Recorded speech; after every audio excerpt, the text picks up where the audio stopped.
Assalamualaikum warahmatullahi wabarakatuh. Kami dari kelompok 3 dari kelas 12 IPA 7. Di sini, kami akan menjelaskan dalam video singkat mengenai menjaga kelestarian lingkungan hidup yang terkait dengan Qur'an Asyad ayat 27 sampai dengan 28. Menjaga kelestarian lingkungan. Kehidupan manusia di bumi ini berkesinambungan, turun-temurun, dan silih berganti dari satu generasi ke generasi lainnya. Oleh karena itu, apapun yang kita rasakan sekarang ini merupakan bagian yang tidak terpisahkan dari sesuatu yang pernah dilakukan oleh generasi sebelumnya. Begitu pula apa yang kita lakukan sekarang ini akan menjadi bagian yang tidak terpisahkan dalam kehidupan anak cucu kita di masa mendatang. Betulkah demikian? Misalnya, buah-buah yang kita nikmati sekarang tidak sedikit dari jerih payah generasi sebelum kita. Kayu-kayu besar yang ditebangi untuk rumah kita juga hasil tanaman pada generasi sebelumnya. Nah, sekarang, bagaimana dengan kita? Jika kita tidak mau menjaga kelestarian lingkungan, bagaimana nasib anak cucu kita? Pada video ini, kami akan menjelaskan pentingnya menjaga kelestarian lingkungan hidup melalui ayat-ayat Al-Quran, terutama pada surah Asyad ayat 27 dan 28. A'udzu billahi minasy syaithanir rajim.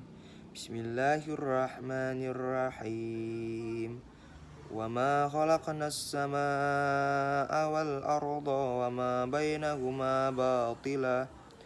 Dzalika dhannul ladzina kafaru fawailul lil ladzina kafaru minan nar.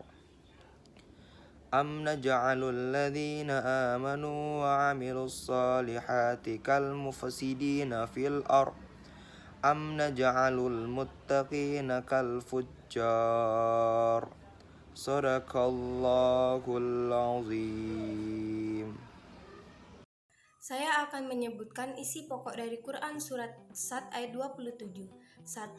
Seluruh yang ada di langit dan di bumi adalah ciptaan Allah Subhanahu wa Ta'ala.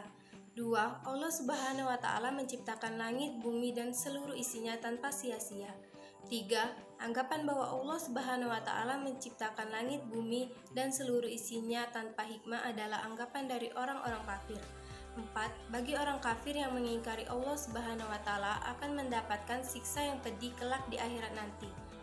Pada surat Sad ayat 28 ini Allah menjelaskan bahwa tidak akan disamakan mereka orang-orang yang beriman dan orang-orang yang berbuat kerusakan.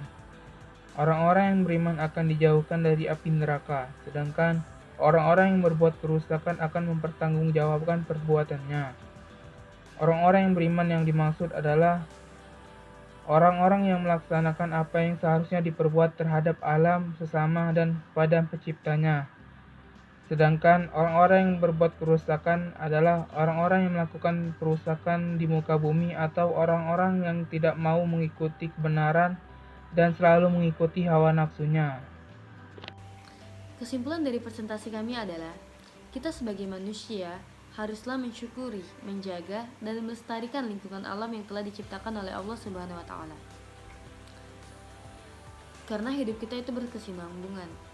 Jika lingkungan alam kita rusak oleh ulah kita sendiri, maka kitalah yang akan menanggung akibatnya, dan generasi-generasi kita selanjutnya tidak dapat menikmati keindahan lingkungan alam yang telah diciptakan oleh Allah Subhanahu wa Ta'ala.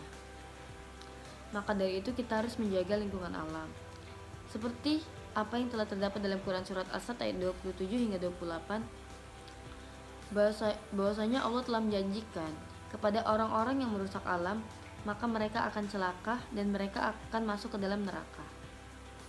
Maka dari itu kita sebagai umat manusia haruslah menjaga dan melestarikan lingkungan alam yang telah diciptakan oleh Allah Subhanahu wa Ta'ala. Demikianlah presentasi dari kami kelompok 3 kelas 12 IPA 7. Apabila ada salah kata kami mohon maaf, kepada Allah kami mohon ampun. Wabillahi taufiq wal hidayah. Wassalamualaikum warahmatullahi wabarakatuh.